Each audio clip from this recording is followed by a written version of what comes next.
క్రీస్తునందు ప్రియమైన సంగమా, ఆత్మదేవుని ఆత్మ శక్తిని బట్టి, ఆత్మదేవుని మహాకృపను బట్టి నేటి దిన ఉదయకాల ఆరాధనలో మహాదేవుడు మనకు అనుగ్రహించిన కొద్ది సమయంలో కొన్ని ఆత్మీయ సత్యాలను నేర్చుకుందాం. చదవబడినటువంటి సువార్త పాఠ్యభాగంలో యేసుక్రీస్తు ప్రభువు వారు 10 మంది కుష్టు వ్యాధి రోగులకు స్వస్థతను అనుగ్రహించారు. 10 మంది కూడా ఆయనను చూచి మమ్మల్ని శుద్ధులను చేయిందని ప్రాధాన్యపడ్డారు. అయితే ధర్మశాస్త్రానుసారము కుష్ఠవ్యాధిగ్రస్తుడు పాపము చేసిన వాడు. అంత మాత్రమే కాదు, ఆ యొక్క గ్రామంలో నుండి కూడా తొలగించి దూరంగా ఉంచుతారు. ఆ వ్యక్తుల్ని కుటుంబాల్లో కూడా సహవాసంలో ఉంచరు. అలాంటి వారు ఆ కుష్ఠవ్యాధిగ్రస్తులు. ఆ కుష్ఠవ్యాధిగ్రస్తుల్లో ఒక సమరయుడు అని మరి ఒక కుష్ఠవ్యాధిగ్రస్తుడు కూడా ఉన్నాడు. అనగా మొత్తము 10 మంది కుష్ఠవ్యాధిగ్రస్తులు. ఆ 10 మంది కుష్ఠవ్యాధిగ్రస్తులు కూడా దేవాది దేవుని ప్రాధాన్యపడ్డప్పుడు వారికి స్వస్థత ఇచ్చారు. వారు చూడండి, 16వ వచనంలో ఆ లూకా సువార్త 17లో మహాదేవుడు మాట్లాడుతున్న మాట.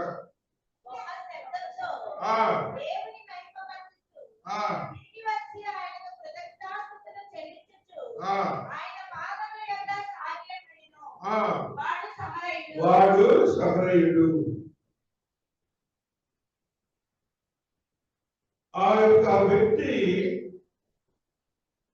దేవాది దేవుని యందుకు కృతజ్ఞత భావంతో వచ్చాడు.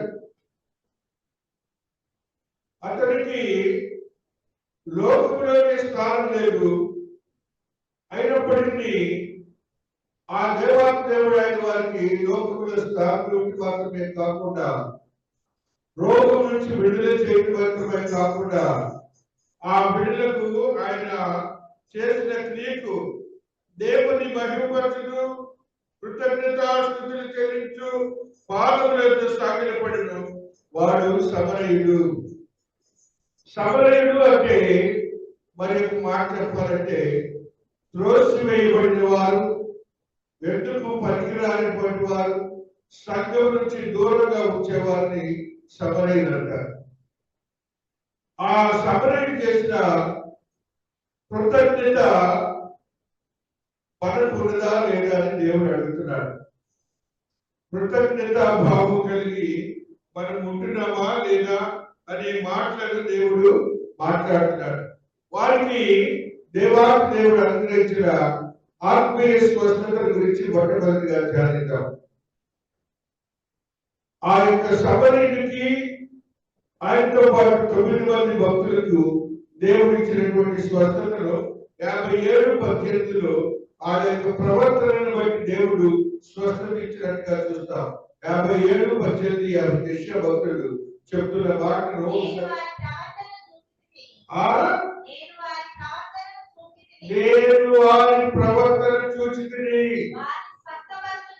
వారిని స్వస్థపరచుదును, వెంటనే వారిని నడిపించును, ఓదార్చును. దేవునికి స్తోత్రాలు చెప్పాలి. ఇది దేవుడిచ్చిన వాగ్దానం.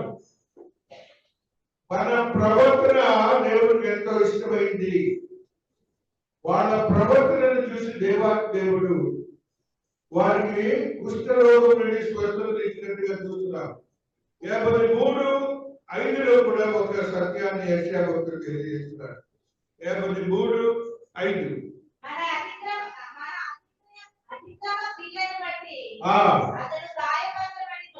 అతడు గాయపరచబడిను,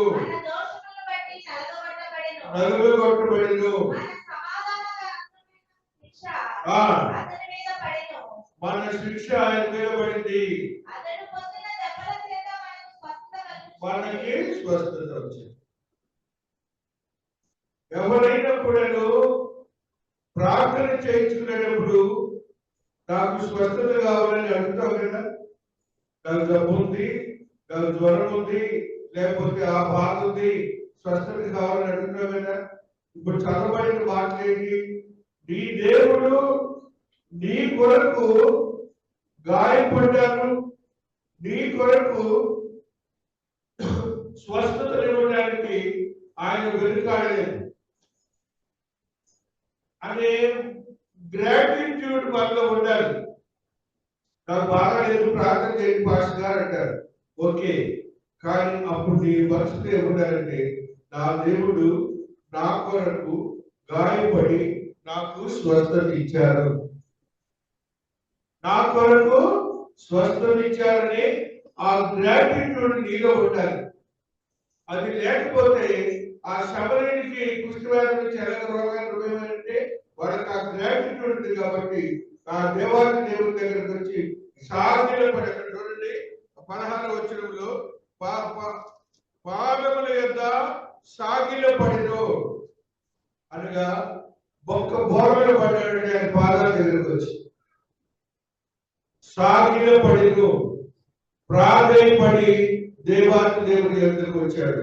మనం కూడా గుర్తించాలి, మనం ఎప్పుడైనా కూడా ఒక రోగం గురించి ప్రార్థన చేయమని ఒక పాస్టర్ గారిని అడిగితే, లేకపోతే మనం చేసుకుంటే, అయ్యా నీవు నా కోసము, నా స్వస్థత కోసము నీ గాయముల ద్వారా మాకు స్వస్థత ఇచ్చావే, ఆ స్వస్థత దేవాన్ని ఆయన్ని మహిమపరిచి అకృతజ్ఞత భావంతో దేవుడిని ప్రార్థించాలని మహాదేవుడు తెలియజేస్తున్నాడు.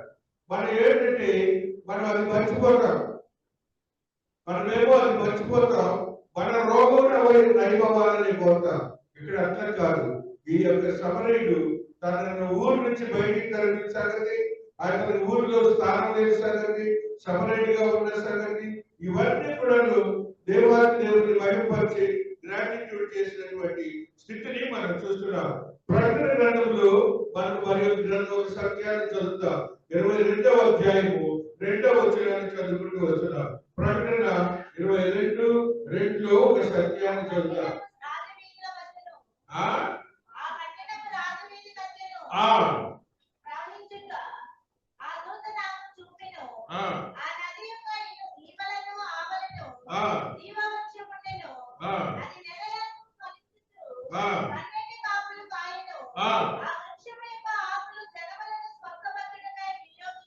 వినియోగించుడు.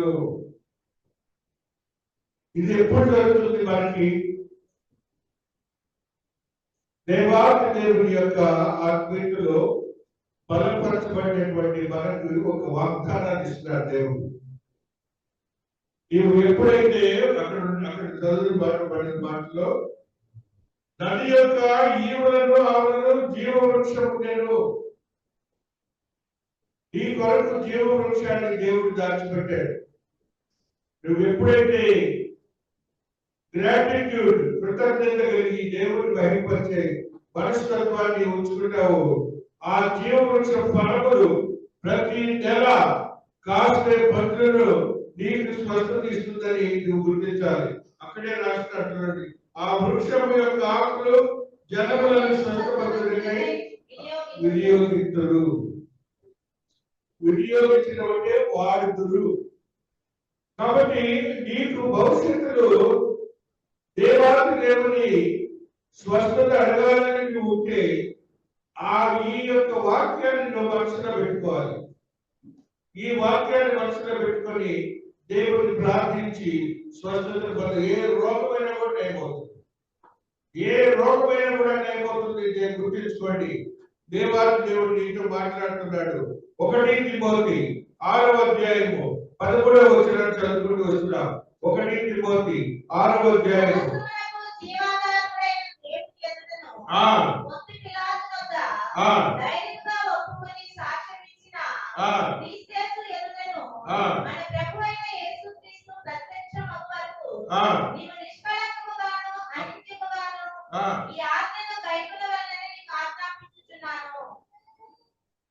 జీవాధారకుడైన దేవుని ఎదుటను పెట్టుబడులంత ధైర్యంగా ఒప్పుకొని సాక్షించిన క్రీస్తు యేసు ఎదుటను మన ప్రభు అయిన యేసు క్రీస్తు ప్రత్యక్షమగు వరకు నీవు ఎలా ఉండాలంట?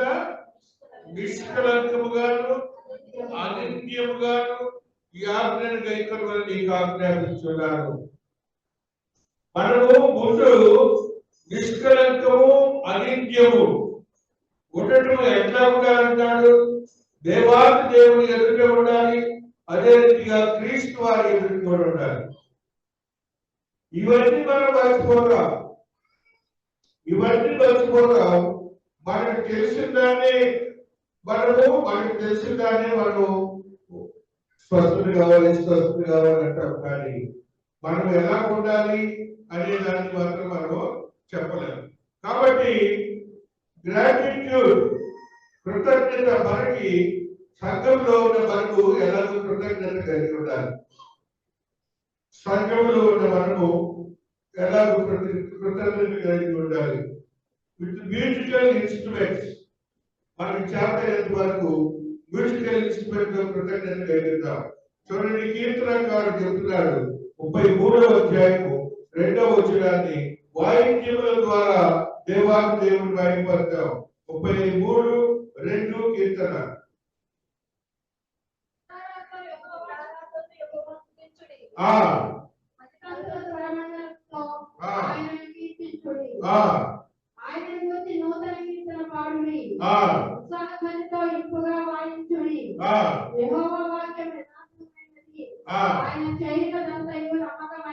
నమ్మకమైనది.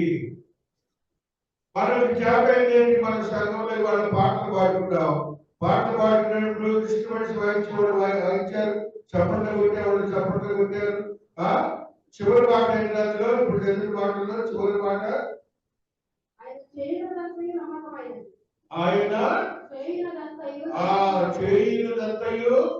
నమ్మకమైనది. ఆయన నమ్మకమైన దేవుడు. కాబట్టి మన యొక్క ఆత్మీయత ఆ విధంగా ఉండాలి. కీర్తనకారుడు మరి మాట చెప్తాడు చూడండి, 67:3 వచనము.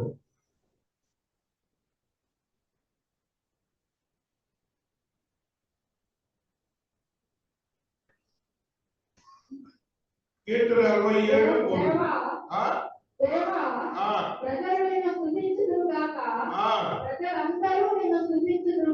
ప్రజలందరూ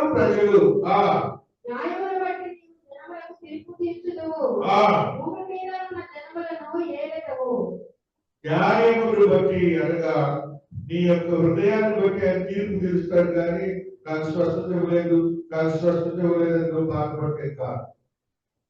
ఆ విధంగా నీ యొక్క ఆత్మీయతను బలపరచుకో.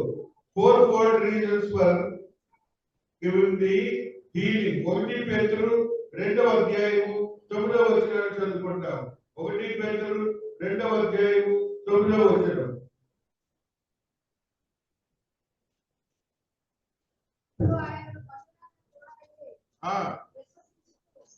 అయితే మీరు చీకటిలో నుండి ఆశ్చర్యకరమైన తన వెలుగులోకి మిమ్మల్ని పిలిచిన వాడిని, రాత్రి సాయమైన ప్రచురం చేయ నిమిత్తము ఏర్పరచబడిన వంశమును, సాగులేని అధిక సమూహమును, పరిశుద్ధ జనమును, దేవుని సొత్తైన ప్రజలునై ఉన్నారు.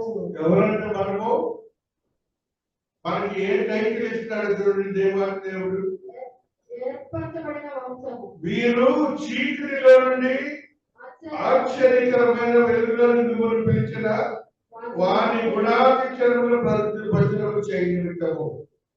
అసలు నువ్వెవరో చెప్తున్నాడు, అసలు స్థానం లేని దాని చెప్తున్నాడు, స్థానం లేని వాడు అని చెప్తున్నాడు, చీకటిలో నిన్ను పిలిచాడని చెప్తున్నాడు. అది నువ్వు గ్రహించాలని దేవుడు మాట్లాడుతూ ఆయన మనల్ని ఏమంటాడంటే ఆయన గుణాతిశయములను ప్రచురం చేయాలట. మనకి ఇచ్చినటువంటి ఊరిని మనకు రక్షింపబడి ఇంట్లో పడుకుంటే కాదు, కనీసం ఎవరికైనా ఆ మాట చెప్పడానికి ప్రయత్నం చేయాలి. యేసుక్రీస్తు నిజ దేవుడు, నిజ రక్షకుడు, లోక రక్షకుడు. అక్కడే అంటున్నాడు చూడండి, మనల్ని ఏమంటాడు చూడండి, ఏర్పరచబడిన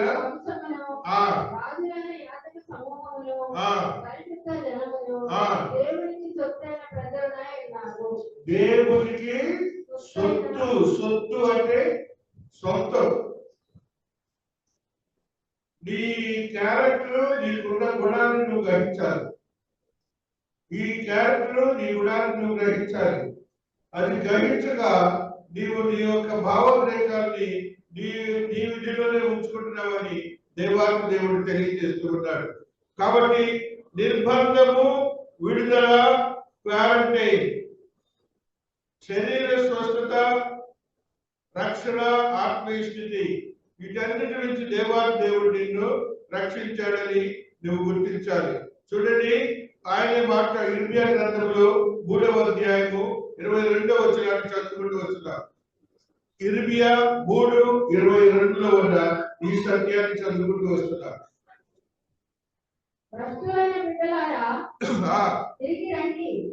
మీ అవిశ్వాసమును నేను బాగు చేసేదను. నేను మీ అవిశ్వాసమును బాగు చేసేదను. నీవే మా దేవుడైన యెహోవావు. నీ యొద్దకే మేము వచ్చుచున్నాము.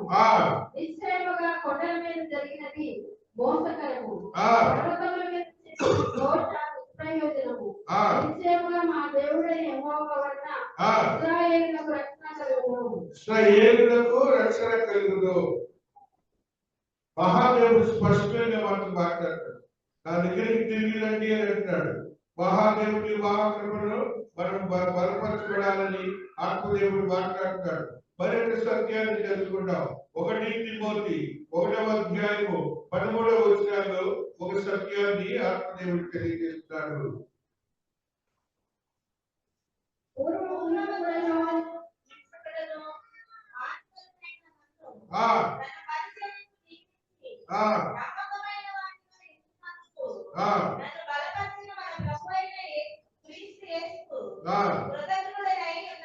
అది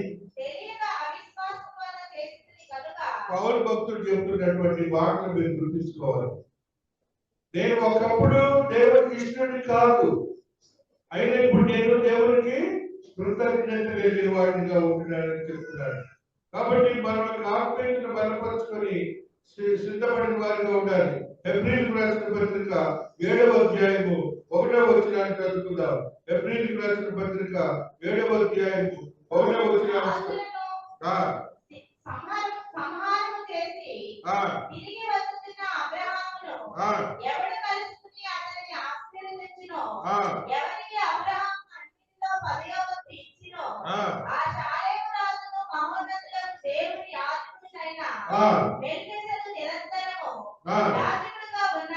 యాజకుడిగా ఉన్నాడు.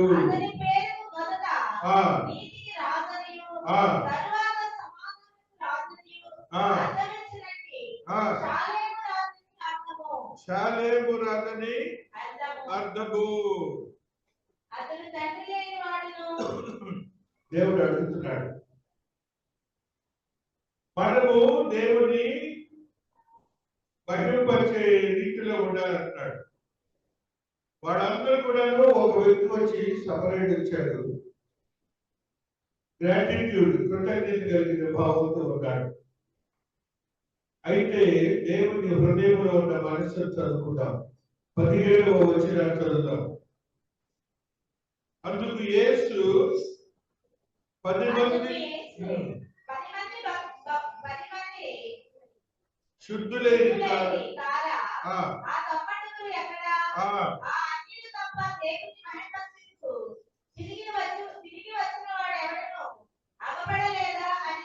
చెప్పి చాలు. అన్యుడు అని చెప్తున్నాడు సమరయుడిని. మనందరం కూడా అన్యులమే. అతనిలో ఉన్నటువంటి విశ్వాసాన్ని, భావాన్ని మనం కలిగి ఉండాలని దేవుడు మాట్లాడుతున్నాడు. దేవుని మహిమపరిచే మనస్తత్వం మనకు ఉండాలి. మహిమ అనే మాటని పలు విధాలుగా వాడతారు బైబిల్ గ్రంథంలో. మహిమ అనే మాటని మహిమపరచుట అనగా గ్రాటిట్యూడ్ తెలియజేయుట, ఆయన్ని ఎక్కువ స్థితిలో పెంచుట, లేకపోతే మహిమ దేవుని స్థితిలో ఉండే స్థానాన్ని మహిమ అంటారు. మహిమ కలివాడు అనగా దేవుని యొక్క శక్తి కలిగిన వాడు అనే మాటలతో మహిమను వాడతారు. ఇక్కడ దేవుని మహిమపరచడానికి మహాదేవుడు మాట్లాడుతున్న మాట ఏంటంటే, 10 మంది శుద్ధులైన కారా? ఆ 90 ఎక్కడ? ఈ అన్యుడు తప్ప దేవుని మహిమపరిచేవాడు ఎవరు కనపడలేదా? కాబట్టి మనము మీరందరూ గమనించండి, మీ యొక్క విశ్వాస జీవితంలో అనేకమైన మేళ్లను మీరు పొందుతూనే ఉంటారు. ప్రార్థన చేయించుకొని ప్రార్థన ద్వారా దేవుడు మేళ్లను ఇచ్చినప్పుడు ఆయన మహిమపరిచే మనస్తత్వం మీలో ఉండాలి. దేవుడు అడుగుతున్నాడు, ఎక్కడా నన్ను మహిమపరిచే మనుషుడు ఎక్కడా అని అడుగుతున్నాడు. అనగా నిన్ను కూడా అడుగుతాడని అర్థం. నీవు కూడా దేవుడు మహిమపరుస్తున్నావా లేదని దేవుడు అడుగుతున్నాడు. దేవుడు మహిమపరచడానికి నీ పర్సనల్ అటెన్షన్ కావాలి దేవుడికి.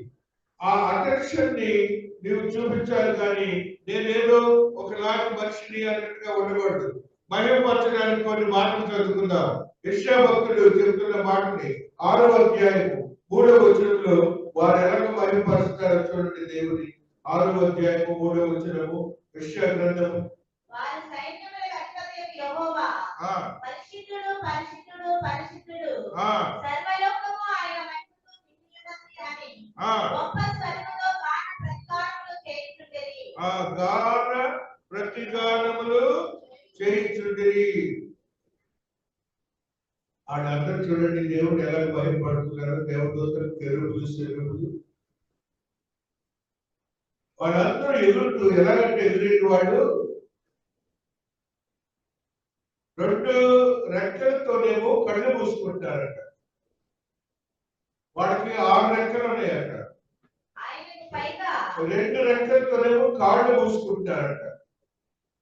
2 రెక్కలతో ఎగురుతున్నారట. దేవుడిని చూడడానికి కూడా వాళ్ళకి అర్హత లేదన్నట్టుగా ఉంటారు. అంత గొప్ప గ్రాటిట్యూడ్, అంత గొప్ప మహిమపరిచే మనస్తత్వం కలిగిన వారుగా ఉంటున్నారు. మనం ఎలా ఉంటున్నామని ఆత్మదేవుడి మాట మత్తయి సువార్త 15వ అధ్యాయము 31వ వచనాన్ని కూడా చదువుకుందాం. మత్తయి 15:31లో ఒక సత్యాన్ని ఆత్మదేవుడు తెలియజేస్తున్నాడు.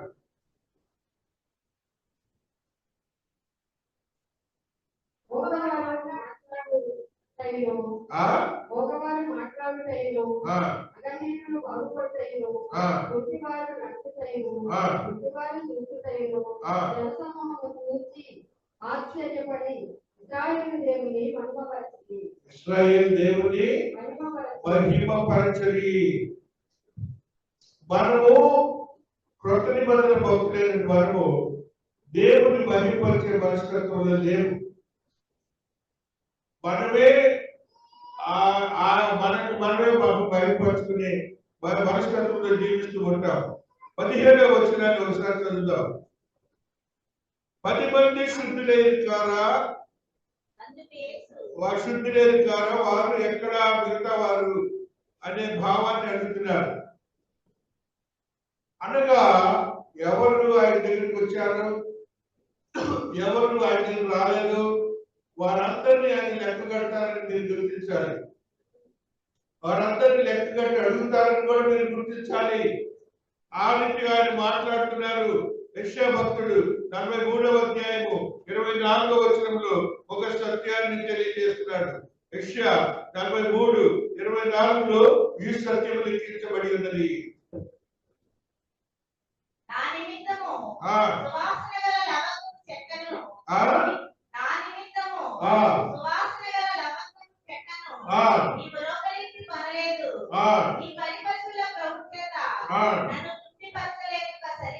నన్ను తృప్తిపరచలేదు కదా. విసిగించినవి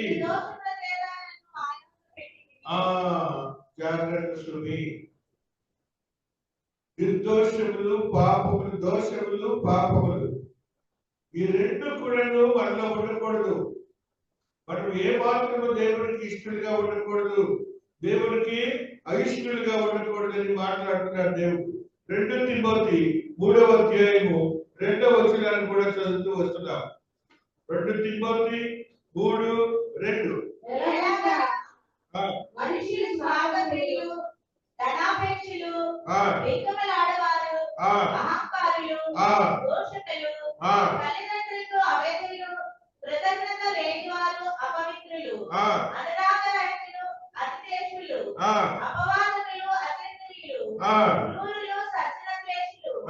ద్రోహులు, మూర్ఖులు, ధనవంతులు దేవుని కంటే సుఖానుభవాలను ఎక్కువగా ప్రేమించువారు. దేవుని కంటే సుఖానుభవమును ఎక్కువగా ప్రేమించువారు అనగా దేవుడితో ఇంటే ఈ బాధగా ఎక్కడ పడతావులే మనకెందుకులే అనే భావంతో మన యొక్క సుఖానికి ప్రాధాన్యత ఇస్తాం. అందుకు 10 మంది గురించి చెప్తాడు. ఆ 10 మంది కంటే ఈ యొక్క భావన దేవుడికి ఇష్టం. దానికి ప్రాధాన్యత ఇవ్వకండి, దానికి ప్రాధాన్యత ఇవ్వకండి అని దేవుడు మాట్లాడుతున్నాడు. ఆ 9 మంది గురించి దేవుడు మాట్లాడుతున్న మాట రోమీయులకు రాసిన పత్రిక 1వ అధ్యాయము 21వ వచనాన్ని చదువుకుంటూ వస్తున్నారు. రోమీయులకు రాసిన పత్రిక 1వ అధ్యాయము 21వ వచనాన్ని చదువుకుంటూ వస్తున్నారు.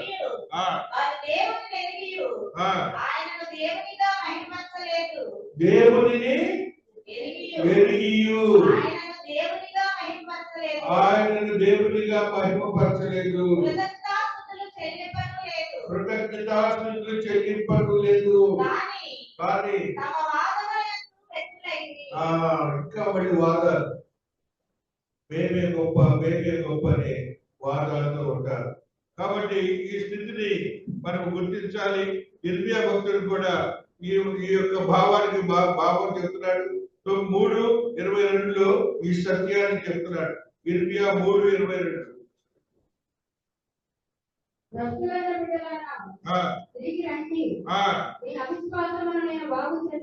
మీ అవిశ్వాసమును నేను బాగు చేసేదను, మీ వద్దకే మేము వచ్చుచున్నాము. కాబట్టి మన ఒకవేళ అవిశ్వాసం అనేది ఉంటే ఇవన్నీ జరుగుతాయి. ఆ విశ్వాసం నుండి నా దగ్గర రండి, నేను బాగు చేస్తాను అంటాడు. కనీసం ఆయన దగ్గర రావడానికి ప్రయత్నం చేయాలి. వారు ఆయన పాత్రను పట్టుకోవడానికి ప్రయత్నం చేయాలని మహాదేవుడు మాట్లాడుతూ వస్తున్నాడు. కాబట్టి 90 శుద్ధులేని కాగా వారు ఎక్కడా అని చెప్తూ హృదయ కృతజ్ఞత హృదయములకు ఆధారము. మన కృతజ్ఞత హృదయం ఉండడానికి ఆధారం ఏంటో కొన్ని మాటలు చదువుకుందాం. కీర్తనకారుడు చెప్తున్నాడు, రక్షణకర్తల గురించి మాట్లాడుతున్నాడు. కీర్తన 68:19లో ఈ సత్యాన్ని చెప్తున్నారు. 68:19 కీర్తన.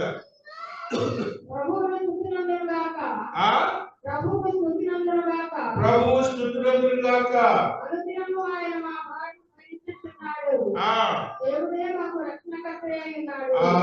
ఈ భావాలు మనం కలిగి ఉండాలి. దేవుడే మాకు రక్షణకర్త అయి ఉన్నాడు. ఆ భావాన్ని మనం కలిగి ఉంటేనే దేవుడు ఆశీర్వాదంగా నివారిస్తాడు. దానియేలు భక్తుడు కూడా చూడండి, 2వ అధ్యాయము 23వ వచనంలో దేవుని గురించి మాట్లాడుతున్నాడు. దానియేలు 2:23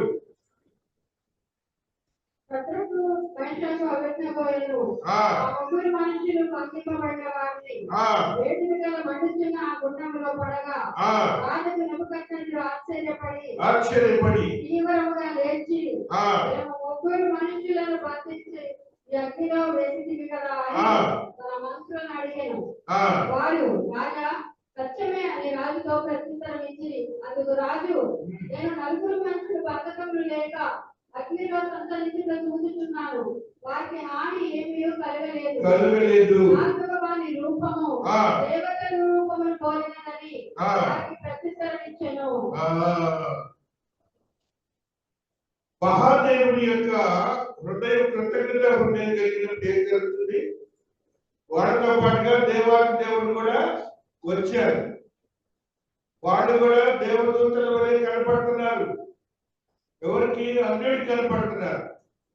ఆ విధంగా మనం ఉండాలని ఆత్మదేవుడు మాట్లాడతారు. 2 కొరింథీ 6:15లో కూడా దేవుని ఆత్మల గురించి మాట్లాడతారు. చూడండి, 2 కొరింథీ 6:15లో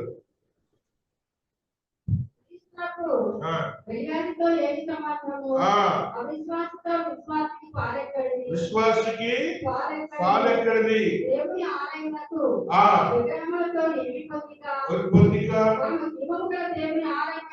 మనము జీవము గల దేవుని నీవే దేవుని ఆలయమై ఉన్నావు.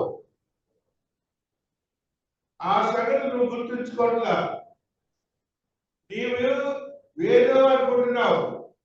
నీవు దేవునికి ఆలయమై ఉన్నావన్న భావాన్ని మర్చిపోతున్నామని మాట్లాడు తెలియజేస్తాడు. విశ్వాసంతో ఉండమంటున్నాడు. 1 తిమోతి 1:12 ఈ సత్యాన్ని తెలియజేస్తాడు. 1 తిమోతి 1:12 ఈ భావం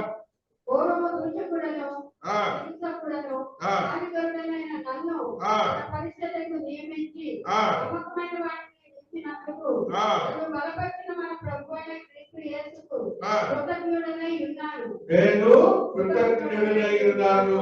కృతజ్ఞతా భావం ఉండాలి మనకి. కృతజ్ఞత హృదయం ఉండాలి. ఏమన్నాడు? అంత ముందు మాట ఏమన్నాడు? నన్ను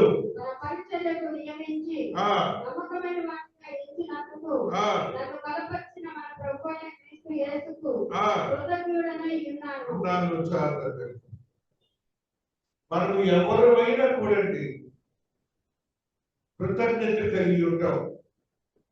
మనందరం ఏదన్నా ఎవరైనా కొంచెం సహాయం చేస్తే ఏమన్నా థ్యాంక్ యూ.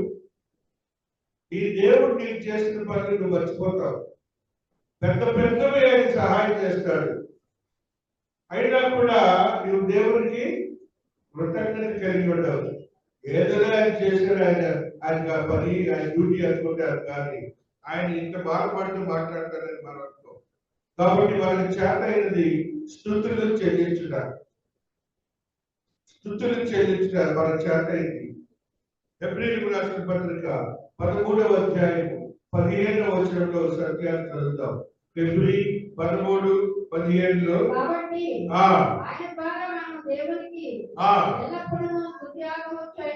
ఏంటంట?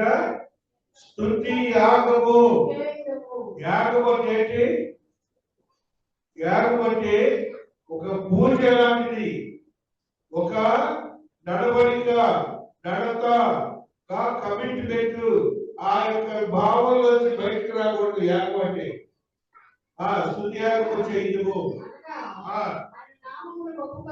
ఒప్పుకొచ్చు,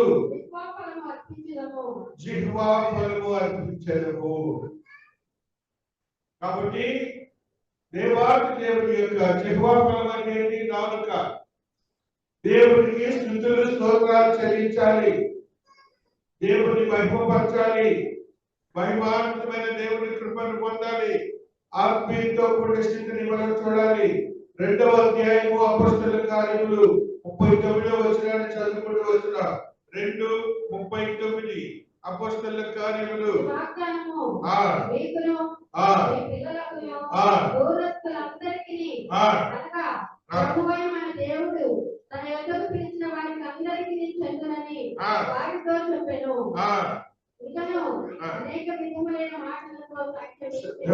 చాలా ఉంటుంది. ఎఫెసీయులకు రాసిన పత్రిక 2:17 కూడా సత్యాన్ని చదువుతాం. ఎఫెసీ 2:17.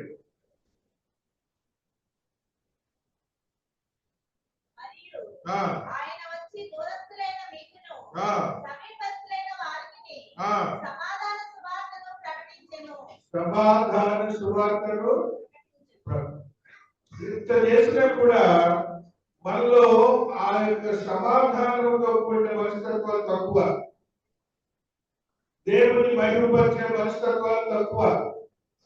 మనం ఇంకనూ ఈ లోకరీతిగా ఉన్నటువంటి సాతాను యొక్క బతుకులలో ఉంటున్నామేమోనని గమనించాలని ఆత్మదేవుడు మాట్లాడుతున్నాడు.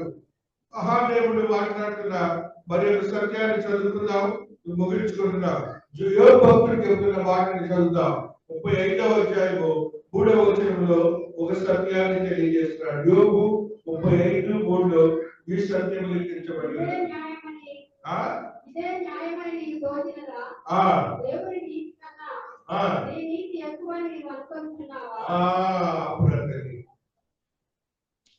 నువ్వు న్యాయం అని అనుకునే తప్పు అంటున్నాడు. ఆయన మహిమపరచమంటాడు. 37:21 యోబు 37:21 కూడా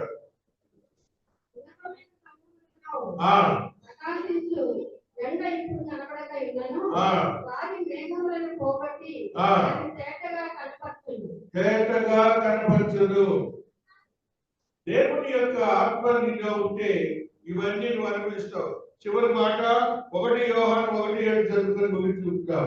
1 యోహాను 1:7 చదివి ముగించుకుంటాం.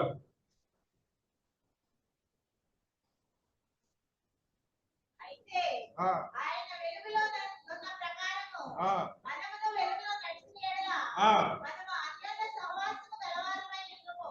ఆ, అప్పుడు ఆయన కుమారుడైన యేసు రక్తము ప్రతి పాపము నుండి ఆ. మనల్ని పవిత్రులుగా చేయును. ఆ. ఈ మాట అండర్లైన్ చేసుకోండి. మళ్ళా ఒకసారి చదువుతారు. అయితే అయితే ఆయన వెలుగులో ఉన్న ప్రకారము ఆయన వెలుగులో ఉన్న ప్రకారము మనమును వెలుగులో నడిచిన యెడల మనము కూడా వెలుగులో నడిచినలా మనము అన్యోన్య సహవాసము గలవారమై ఉందుము. అన్యోన్య సహవాసము కలవారమై ఉందుము. అప్పుడు ఆయన కుమారుడైన యేసు రక్తము యేసు రక్తము ప్రతి పాపము నుండి మనల్ని పవిత్రులుగా చేయును. మన ప్రతి పాపము నుండి మనలో పవిత్రులుగా చేయును. కాబట్టి సమరయుడు శుద్ధుడయ్యాడు,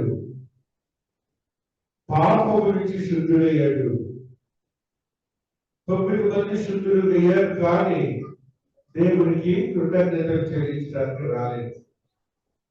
అందుకని దేవుడు అడుగుతున్నాడు, మీరు శుద్ధులయ్యారు కాదా? మీరు నా దగ్గర ఏమి అనుభవించట్లేదా? నాకు ఎందుకు మీరు మహిమపరచట్లేదు? ఎందుకు కృతజ్ఞత భావంతో ఉండట్లేదని దేవుడు బాధపడుతున్నాడు. కాబట్టి మనం ఆ గుంపులో ఉండకుండా ఆయనకు వెలుగులో నడిస్తే చాలు, మన పాపముల నుండి ఆయన శుద్ధులను చేస్తారు.